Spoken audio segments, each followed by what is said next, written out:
ആകാശത്ത് വെള്ളിത്താലം പോലെ ഒരു പൂർണ്ണചന്ദ്രൻ തിളങ്ങി നിൽക്കുന്ന മക്കയിലെ മനോഹരമായ ഒരു രാത്രി. അള്ളാഹുവിൻ്റെ പ്രവാചകനെ പരീക്ഷിക്കാനായി ഖുറൈശികൾ അതാ അവിടുത്തെ ചുറ്റും കൂടി നിൽക്കുന്നു. മുൻപും പലതരം ആവശ്യങ്ങൾ ഉന്നയിച്ച് അവർ പ്രവാചകനെ സമീപിച്ചിട്ടുണ്ട്. എന്നാൽ ഇന്നവർ വന്നിരിക്കുന്നത് തികച്ചും വ്യത്യസ്തമായ ഒരു ആവശ്യവുമായിട്ടാണ്. അവർ പ്രവാചകനോട് പറഞ്ഞു, മുഹമ്മദ് അള്ളാഹുവിൻ്റെ ദൂതനാണെങ്കിൽ അതാ ആകാശത്ത് ഉദിച്ചു നിൽക്കുന്ന ആ ചന്ദ്രനെ ഒന്ന് പിളർത്തി കാണിച്ചു തരൂ. ഒരു സാധാരണ മനുഷ്യനെ സംബന്ധിച്ചിടത്തോളം ചിന്തിക്കാൻ പോലും കഴിയാത്ത കാര്യം. എന്നാൽ ചന്ദ്രനെ സൃഷ്ടിച്ച സൃഷ്ടാവിന് അത് എത്ര എളുപ്പം. അള്ളാഹുവിൻ്റെ പ്രവാചകൻ തൻ്റെ റബ്ബിനോട് പ്രാർത്ഥിച്ചു. ശേഷം പ്രവാചകൻ തൻ്റെ പവിത്രമായ വിരൽ ആ പൂർണ്ണ ചന്ദ്രന് നേരെ തിരിച്ചു. അവിടെ കൂടി നിന്നവർ നോക്കി നിൽക്കെ ആ അത്ഭുതം സംഭവിച്ചു. ചന്ദ്രൻ അതാ കൃത്യം 2 കഷ്ണങ്ങളായി മാറിയിരിക്കുന്നു.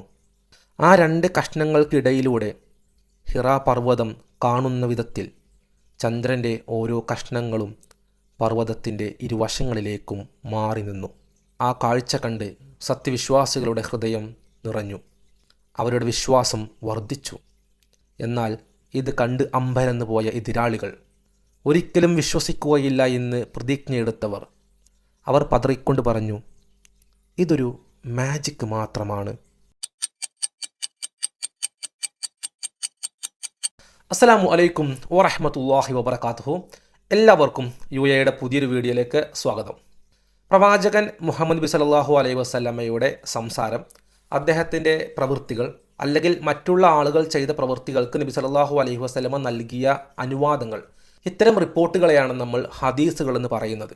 നമ്മൾ ഇതുവരെ പഠിച്ചിട്ടുള്ള ഏത് ഹിസ്റ്റോറിക്കൽ റിപ്പോർട്ടിനേക്കാൾ 1000 മടങ്ങ് സ്ട്രോങ് ആണ് ഒരു ഹദീസ് എന്നുള്ളത്. മറ്റു ചരിത്ര റിപ്പോർട്ടുകളിൽ നിന്ന് ഹദീസുകളെ വ്യത്യസ്തമാക്കുന്നത് അതിലെ നിവേദന പരമ്പരയാണ്, അഥവാ ഇസ്നാദ്. നബി സല്ലല്ലാഹു അലൈഹി വസല്ലം ഒരു കാര്യം പറഞ്ഞു എന്ന് ചുമ്മാ പറയലല്ല. നബി സല്ലല്ലാഹു അലൈഹി വസല്ലം ഒരു കാര്യം ചെയ്തു എന്ന് ചുമ്മാ പറയലല്ല. പ്രവാചകൻ പറഞ്ഞ കാര്യം, പ്രവാചകൻ ചെയ്ത കാര്യം, അത് നേരിട്ട് കണ്ട വ്യക്തി പിന്നീട് അത് ആർക്ക് അറിയിച്ചു കൊടുത്തു, പിന്നീട് അദ്ദേഹം ആർക്ക് അറിയിച്ചു കൊടുത്തു. അങ്ങനെ ആ ഇൻഫർമേഷൻ നമ്മളിലേക്ക് എത്തുന്ന നിവേദന പരമ്പര, അതിൻ്റെ അകത്ത് എത്ര ആളുകളുണ്ട്, അവരാരൊക്കെയാണ്, അവരുടെ ജീവചരിത്രം എന്താണ്, അവർ ഓർമ്മശക്തിയുള്ള ആളുകളാണോ, തുടങ്ങിയ എല്ലാ കാര്യങ്ങളും കൃത്യമായി കൊണ്ട് നോക്കാൻ പറ്റുന്ന രീതിയിലുള്ള നിവേദന പരമ്പര ഹദീസുകളുടെ പ്രത്യേകതയാണ്. അതിൽ ചില ഹദീസുകൾ അത് ഒരാളുടെ പരമ്പരയിലൂടെയല്ല നമ്മളിലേക്ക് എത്തുന്നത്, ഒരുപാട് ആളുകൾ റിപ്പോർട്ട് ചെയ്തിട്ടുണ്ടാവും. മൾട്ടിപ്പിൾ ചെയിൻ ഓഫ് നരേഷൻ, അതായത് നമ്മൾ ഒരു കാര്യം കണ്ണുകൊണ്ട് കാണുന്നത് പോലെയാണ്, അത്രത്തോളം സ്ട്രോങ് ആയതാണ് മുത്തവാത്തിർ എന്നറിയപ്പെടുന്ന ഹദീസുകൾ. ഒരു എക്സാമ്പിൾ പറഞ്ഞുതരാം. പ്രവാചകൻ പറയാണ്, വെള്ളം എന്നുള്ളത് അത് പ്യുവറാണ്, അത് ശുദ്ധമാണ്. അതുപോലെ വെള്ളത്തിൽ ജീവിക്കുന്ന ജീവികൾ അത് നമുക്ക് ഹലാലാണ്, കഴിക്കാൻ അനുവദിക്കപ്പെട്ടതാണ്. ഈ ഒരു കാര്യം പ്രവാചകൻ പറഞ്ഞു എന്നുള്ളത് ചുമ്മാ പറയല്ല ചെയ്തിട്ടുള്ളത്. Abu Hurairah, Jabir, Anas ibn Malik, Abu Bakr al Siddiq, Ali ibn Abi Talib, Abdullah ibn Abbas, Abdullah ibn Amr ibn As റളിയല്ലാഹു അൻഹുമാ അജ്മഈൻ, ഇത്ര ആളുകൾ, ഇത്ര സഹാബിമാർ, പ്രവാചകൻ്റെ കൂടെ ജീവിച്ച പ്രവാചകൻ്റെ കമ്പാനിയൻസ്, അവർ റിപ്പോർട്ട് ചെയ്യുന്ന കാര്യമാണിത്. മാത്രമല്ല അബൂ ഹുറൈറ റളിയല്ലാഹു അൻഹുവിലൂടെ മാത്രം 20 ചെയിൻ കാണാൻ സാധിക്കും. ജാബിർ ബിൻ അബ്ദുല്ല റളിയല്ലാഹു അൻഹുവിലൂടെ മാത്രം 11 ചെയിൻ കാണാൻ സാധിക്കും. ഒരൊറ്റ കാര്യം പ്രവാചകൻ പറഞ്ഞത് 7ഓളം സഹാബിമാരാണ് ഈ ഹദീസ് റിപ്പോർട്ട് ചെയ്യുന്നത്. അതിൽ ഓരോ ആളുകളിലൂടെയും ഒരു ചെയിനല്ല, മൾട്ടിപ്പിൾ ചെയിനാണ്. ഇത്രത്തോളം വലിയ ഒരു ചെയിൻ ഓഫ് നരേഷനിലൂടെയാണ്, ഡിഫറെൻറ്റ് ആളുകളിലൂടെയാണ് ഈ ഹദീസ് നമ്മളിലേക്ക് എത്തിയിട്ടുള്ളത്. ഈ ഒരു ചെയിൻ ഓഫ് നരേഷൻ നമുക്ക് വേറൊരു മതത്തിലും കാണാൻ സാധിക്കില്ല. എക്സാമ്പിളായിട്ട് ന്യൂ ടെസ്റ്റമെൻറ്റ്, അതിൽ യോഹന്നാൻ സുവിശേഷം 7-ാമത്തെ അധ്യായം 53 മുതൽ ചില കാര്യങ്ങൾ കാണാൻ സാധിക്കും. വിചാരണയായിട്ടുള്ള ഒരു പെണ്ണിനെ, ഒരു സ്ത്രീയെ യേശുക്രിസ്തുവിൻ്റെ അടുത്തേക്ക് കൊണ്ടുവരുന്നുണ്ട്. ആളുകൾ കല്ലെറിഞ്ഞ് കൊല്ലാൻ ശ്രമിച്ച സമയത്ത് പാപം ചെയ്യാത്തവർ കല്ലെറിയട്ടെ എന്ന് യേശുക്രിസ്തു പറയുന്നതായിട്ടുള്ള വചനം. ഈ ഒരു കാര്യം യേശുക്രിസ്തു പറഞ്ഞു എന്നുള്ളത് ഉറപ്പിക്കാൻ തക്ക രീതിയിലുള്ള ഒന്നും തന്നെയില്ല. അതായത് അത് ആരാണ് കേട്ടത് അറിയില്ല, അത് ആരിലൂടെയാണ് പിന്നീട് ട്രാൻസ്മിറ്റ് ചെയ്യപ്പെട്ടത് അറിയില്ല, യോഹന്നാൻ സുവിശേഷം എഴുതിയിട്ടുള്ള ഗ്രന്ഥരചയിതാവ് ആരാണ് അറിയില്ല, അൺനോൺ. മാത്രമല്ല നമ്മൾ കണ്ടെത്തിയിട്ടുള്ള പഴയ മാനുസ്ക്രിപ്റ്റുകൾ, അതിനകത്തൊന്നും യേശുക്രിസ്തു പറഞ്ഞതായിട്ടുള്ള ഈ ഒരു വചനം കാണാൻ സാധിക്കുന്നില്ല. സ്വാഭാവികമായിട്ടും ഇത് പിന്നീട് എഴുതപ്പെട്ടതാണെന്നാണ് ക്രൈസ്തവ പണ്ഡിതന്മാരുടെ അഭിപ്രായം. ഇനി നമ്മൾ ഹൈന്ദവ ഗ്രന്ഥങ്ങളിലേക്ക് നോക്കിയിട്ടുണ്ടെങ്കിൽ 4 വേദങ്ങൾ, യജുർവേദം, ഋഗ്വേദം, സാമവേദം, അഥർവവേദം, അല്ലെങ്കിൽ ഉപനിഷത്തുകൾ, അല്ലെങ്കിൽ പുരാണങ്ങൾ, ഭവിഷ്യപുരാണം, ബ്രഹ്മപുരാണം, ശിവപുരാണം, പാർവതി പുരാണം, വിഷ്ണു പുരാണം, ഈ പുരാണങ്ങളൊക്കെ ആയിക്കോട്ടെ, ഇതൊക്കെ എവിടെ ഇറങ്ങി, ആർക്കിറങ്ങി, എപ്പോൾ ഇറങ്ങി, ആരാണ് കേട്ടത്, ആരിലൂടെയാണ് നമ്മളിലേക്ക് എത്തിയത്? ഒരു ചെയിൻ ഓഫ് നരേഷനുമില്ല. മതഗ്രന്ഥങ്ങളെല്ലാം മാറ്റിവെക്കാം, എന്നാൽ പോലും നമ്മൾ കേട്ടിട്ടുള്ള ഹിസ്റ്റോറിക്കൽ റിപ്പോർട്ടുകൾ, ഒന്ന് ജൂലിയസ് സീസർ പറഞ്ഞൊരു കാര്യം ദേ ബെല്ലോ ഗെല്ലിക്കോ പറഞ്ഞതായിട്ട് റിപ്പോർട്ടുകളുണ്ട്.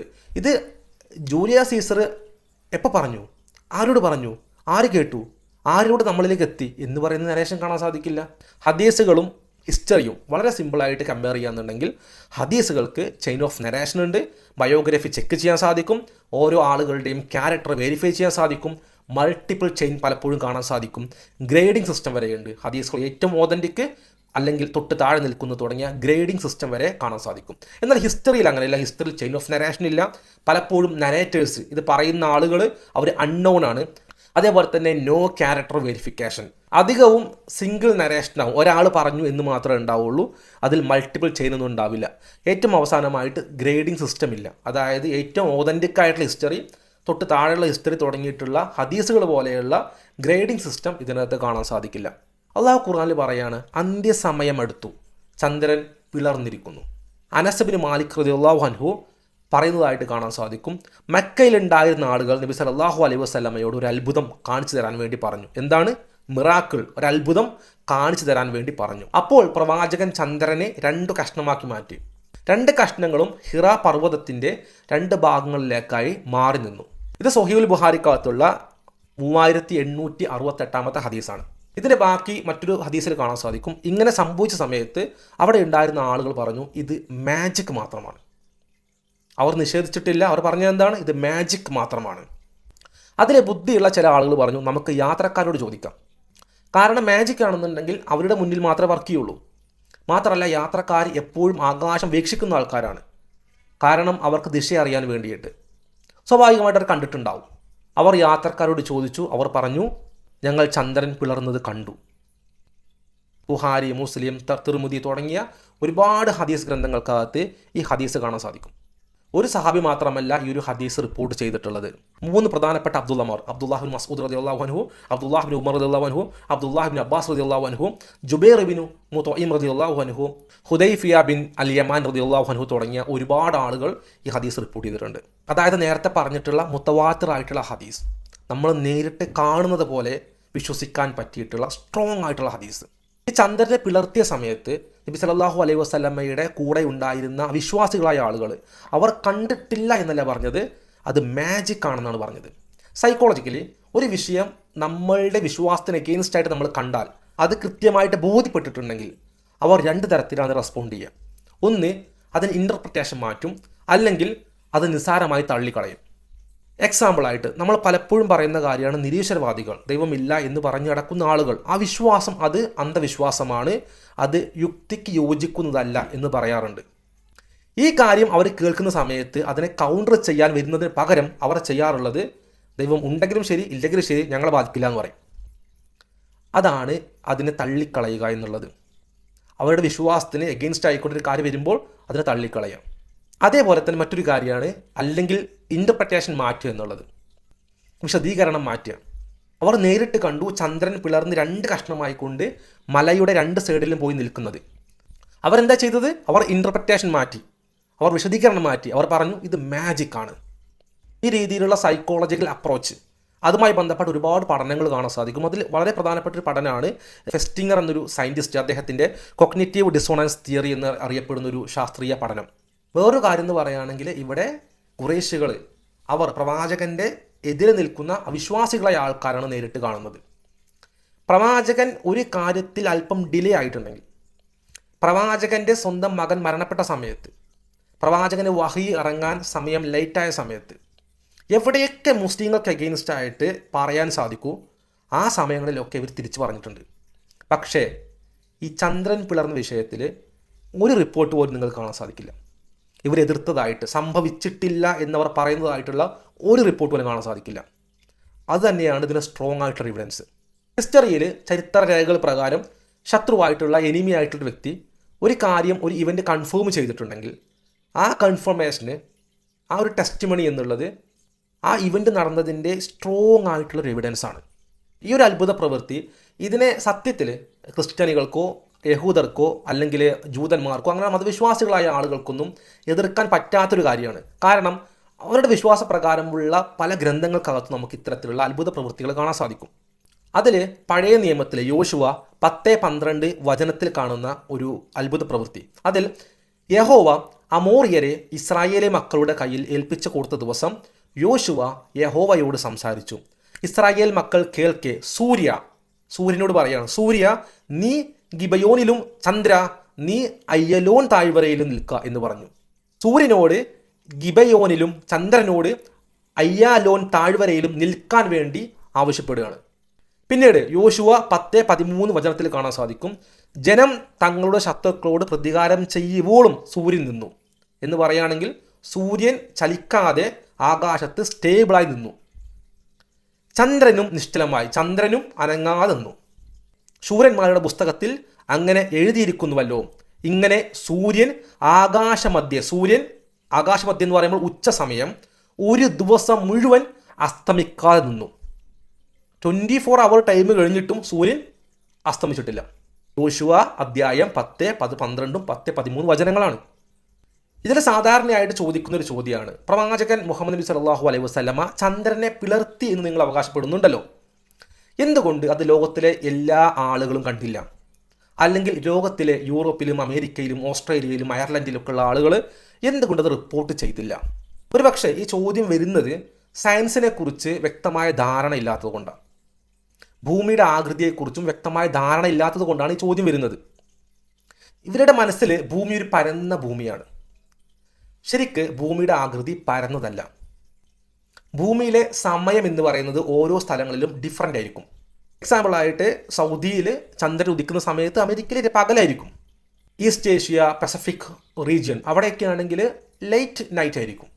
ഇനി ലോക്കൽ ചക്രവാളം നോക്കിയാലോ, ലോക്കൽ ഹോറിസോൺ ചക്രവാളം അത് നോക്കിയിട്ടുണ്ടെങ്കിൽ അവിടെയും പ്രശ്നങ്ങളാണ്. കാർമേഘം ഉണ്ടായിരിക്കാം, മലകൾ ഉണ്ടായേക്കാം, ഒരുപാട് തടസ്സങ്ങൾ അവിടെയും വരുന്നുണ്ട്. ഭൂമിയുടെ ആകൃതി ഇപ്പോഴും പരന്നതാണെന്ന് വിശ്വസിച്ചെടുക്കുന്ന ആൾക്കാരുണ്ടെങ്കിൽ അവർക്ക് മനസ്സിലാക്കാൻ വേണ്ടിയിട്ട് കുറച്ച് ഫോട്ടോസ് കാണിക്കുന്നുണ്ട്. ഇത് നാസ ഈ അടുത്ത കാലത്ത് ഭൂമിയുടെ എടുത്ത ഫോട്ടോസാണ്. അതിനകത്ത് നിങ്ങൾക്ക് കൃത്യമായിക്കൊണ്ട് ഭൂമിയുടെ ഗോളാകൃതി കാണാൻ സാധിക്കും. ഇത് 2026 ഏപ്രിൽ 22 ഈ ഫോട്ടോസ് അപ്ലോഡ് ചെയ്തിട്ടുള്ളത്. അതിന് കൂടാതെ 968 ഡിസംബർ 24 എടുത്ത ഫോട്ടോസ് കൊടുത്തിട്ടുണ്ട്. അതായത് ഭൂമിയുടെ ആകൃതി 968 കാലത്തും ഗോളാകൃതിയാണ്. ഇനി പണ്ട് പരന്നതായിരുന്നു എന്ന് വിചാരിച്ച് നടക്കണ്ട എന്ന് മനസ്സിലാക്കാൻ വേണ്ടി മാത്രം പറഞ്ഞു എന്നേ ഉള്ളൂ. അതേപോലെ തന്നെ മുസ്ലിങ്ങളെ സംബന്ധിച്ചിടത്തോളം ഭൂമിയുടെ ആകൃതി അത് ഗോളാകൃതിയാണ്. അത് ഇജ്മാഉള്ള കാര്യമാണ്. അതിനെക്കുറിച്ചൊരു വീഡിയോ ഓൾറെഡി ചെയ്തിട്ടുണ്ടായിരുന്നു. നിങ്ങൾ ആ വീഡിയോ കാണാൻ ശ്രമിക്കുക. ഇവിടെ ശരിക്കും സംഭവിച്ച കാര്യം എന്താണ്? നബി സല്ലല്ലാഹു അലൈഹി വസല്ലമയുടെ അടുത്ത് വന്ന് ഖുറൈശികളായ ആളുകൾ ഒരു കാര്യം ആവശ്യപ്പെടുകയാണ്. പ്രവാചകൻ ചന്ദ്രനെ പിളർത്തുന്നു. ഇത് നോട്ടീസ് കൊടുത്തുകൊണ്ട് ലോകത്തിലെ എല്ലാ ആളുകളെയും അറിയിച്ചിട്ടുള്ള വിഷയമല്ല. ആ ഒരു സമയത്ത് അവരാവശ്യപ്പെട്ടപ്പോൾ നടന്നിട്ടുള്ള ഒരു ഇവൻ്റാണത്. അതും വളരെ കുറച്ച് നേരത്തേക്ക് മാത്രം. ഈ ഒരു കാര്യം ലോകത്തിലെ എല്ലാ ആളുകളും കാണണമെന്ന് വാശി പിടിക്കുകയും എല്ലാ രാജ്യങ്ങൾക്കകത്തും അത് റിപ്പോർട്ട് ചെയ്യണമെന്ന് വാശി പിടിക്കുകയും ചെയ്യുന്നത് ഹിസ്റ്ററിയോടുള്ള ഏറ്റവും മോശമായിട്ടുള്ള സമീപനമാണ്. അത് സയൻസിന് എഗെയിൻസ്റ്റ് ആയിട്ടുള്ള വാദം കൂടിയാണ്. 1181 ഒരു സൂപ്പർനോവ സംഭവിക്കുന്നുണ്ട്. സൂപ്പർനോവ എന്ന് പറയുകയാണെങ്കിൽ നക്ഷത്രം പൊട്ടിത്തെറിക്കുന്ന നക്ഷത്രത്തിൻ്റെ അവസാന സമയം ഏറ്റവും പ്രകാശമുള്ള രീതിയിൽ ആകാശത്ത് കൃത്യമായിട്ട് കാണാൻ സാധിക്കും. 1181 സംഭവിച്ച SN 1181 എന്ന സൂപ്പർനോവ അത് എത്ര ആൾ റിപ്പോർട്ട് ചെയ്തിട്ടുണ്ട്? എത്ര രാജ്യങ്ങൾ റിപ്പോർട്ട് ചെയ്തിട്ടുണ്ട്? സൂപ്പർനോവ എന്ന് പറയുമ്പോൾ അത് ചെറിയ പ്രകാശമല്ല, ചിലപ്പോൾ അത് ഗാലക്സിയേക്കാൾ പ്രകാശമുള്ളതായിട്ട് കാണാൻ സാധിക്കും. ഭൂമിയിൽ നിന്ന് കണ്ണുകൊണ്ട് കാണാൻ സാധിക്കും. സൂപ്പർനോവ എന്നുള്ളത് ഒരു നിമിഷമല്ല, 2 മിനിറ്റോ 3 മിനിറ്റോ അല്ല, ആഴ്ചകളോളം മാസങ്ങളോളം ആകാശത്തുണ്ടാവും. അത്ര വ്യക്തമായിക്കൊണ്ട് കണ്ടുകൊണ്ട് കാണാൻ സാധിക്കുന്ന ഒരു ഇവൻറ്റ് 1181 സംഭവിച്ചിട്ടുള്ള SN 1181 എന്നുള്ള സൂപ്പർനോവ സ്ഫോടനം ഒരു ദിവസമല്ല, 6 മുതൽ 8 മാസം വരെയാണ് അത് ആകാശത്ത് നിന്നത്. എന്നിട്ടും ഈ കാര്യം റിപ്പോർട്ട് ചെയ്തിട്ടുള്ളത് ചൈനയിലുണ്ടായിരുന്ന രാജസഭയിലുണ്ടായിരുന്ന ജ്യോതിശാസ്ത്രജ്ഞന്മാരായിട്ടുള്ള ആളുകളും അതേപോലെ തന്നെ ജപ്പാനിലുണ്ടായിരുന്ന ചില പുരോഹിതന്മാർ മാത്രമാണ്. 6 മുതൽ 8 മാസം വരെ ആകാശത്ത് നിന്നിട്ട് പോലും ഒരു റിപ്പോർട്ട് പോലും യൂറോപ്പിൽ നിന്ന് കാണാൻ സാധിക്കില്ല, ഒരു റിപ്പോർട്ട് പോലും ഇന്ത്യയിൽ നിന്ന് കാണാൻ സാധിക്കില്ല. എന്നാൽ ചില അറബിക് കവിതകൾക്കകത്ത് ഈ കാര്യം ചെറുതായിട്ട് സൂചിപ്പിച്ചതായിട്ടെല്ലാം കാണാൻ സാധിക്കും. ആകാശത്ത് വളരെ കുറച്ച് സമയത്തേക്ക് മാത്രം നടന്നിട്ടുള്ള ഒരു ഇവന്റ് ലോകം മുഴുവൻ കാണണമെന്ന് ആവശ്യപ്പെടുന്നത് തന്നെ ഈ വിഷയങ്ങളെക്കുറിച്ചൊന്നും അറിവില്ലാത്തത് കൊണ്ടാണ്. ഏറ്റവും സ്ട്രോങ് ആയിട്ടുള്ള എവിഡൻസ് എന്ന് പറയുന്നത് ഖുർആനും ഹദീസുമാണ്. എന്നാൽ ഇന്ത്യൻ ചരിത്ര രേഖകൾക്കകത്ത്, പ്രത്യേകിച്ച് നമ്മളുടെ കേരളത്തിൻ്റെ ചരിത്രം പറയുന്ന പല രേഖകൾക്കകത്ത് ഈ മൂൺ സ്പ്ലിറ്റിങ്ങിനെ കുറിച്ച് പറയുന്നുണ്ട്.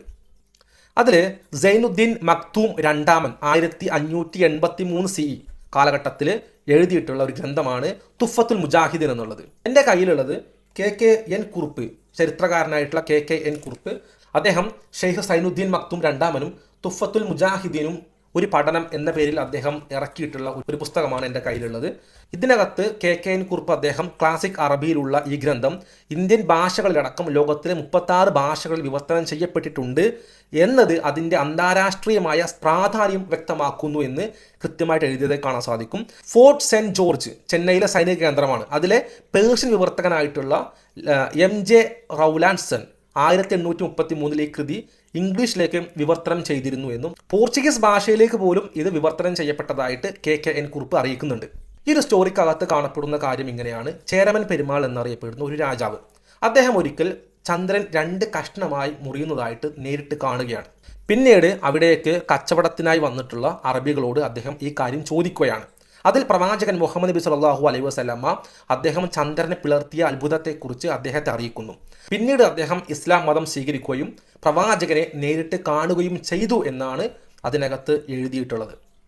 ഈ കാര്യവുമായിട്ട് ചേർന്ന് നിൽക്കുന്ന രീതിയിൽ പ്രത്യേകിച്ച് ഇന്ത്യൻ രാജാവിനെ കുറിച്ചൊക്കെ പ്രതിപാദിക്കുന്ന ഒരു ഹദീസ് കാണാൻ സാധിക്കും. അതിനകത്ത് അബൂ സഈദ് ഖുദരി റളിയല്ലാഹു അൻഹു അദ്ദേഹം പറയുകയാണ്, ഇന്ത്യയിൽ നിന്നൊരു രാജാവ് പ്രവാചകന് ഒരു സമ്മാനം കൊടുത്തയച്ചു. സമ്മാനം എന്നുള്ളത് ഒരു ജാർ നിറച്ച് ഇഞ്ചി ആയിരുന്നു, അഥവാ ഇഞ്ചിയുടെ അച്ചാറായിരുന്നു എന്നർത്ഥം.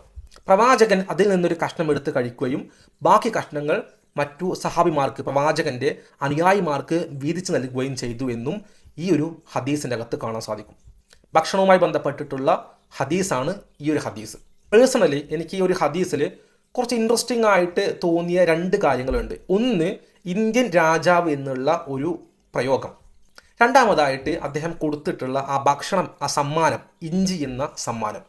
പുരാതന കാലത്ത് പ്രവാചകന്റെ കാലം മുതൽ തന്നെ കേരളത്തിലെ ഏറ്റവും വലിയ വാണിജ്യ വസ്തുവായിരുന്നു ഇഞ്ചി എന്നുള്ളത്.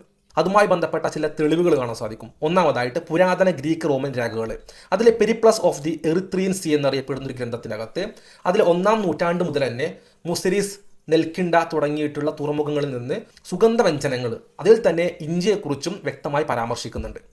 പിന്നെ പ്ലീനി ദി എൽഡർ എന്നറിയപ്പെടുന്ന റോമൻ ചരിത്രകാരനായിട്ടുള്ള പ്ലീനി തൻ്റെ കൃതികളിൽ കേരളത്തിലെ ഇഞ്ചിയെക്കുറിച്ചും റോമൻ വിപണിയിലുള്ള അതിൻ്റെ വലിയ പ്രാധാന്യത്തെക്കുറിച്ചൊക്കെ അദ്ദേഹം അവിടെ വിവരിക്കുന്നുണ്ട്.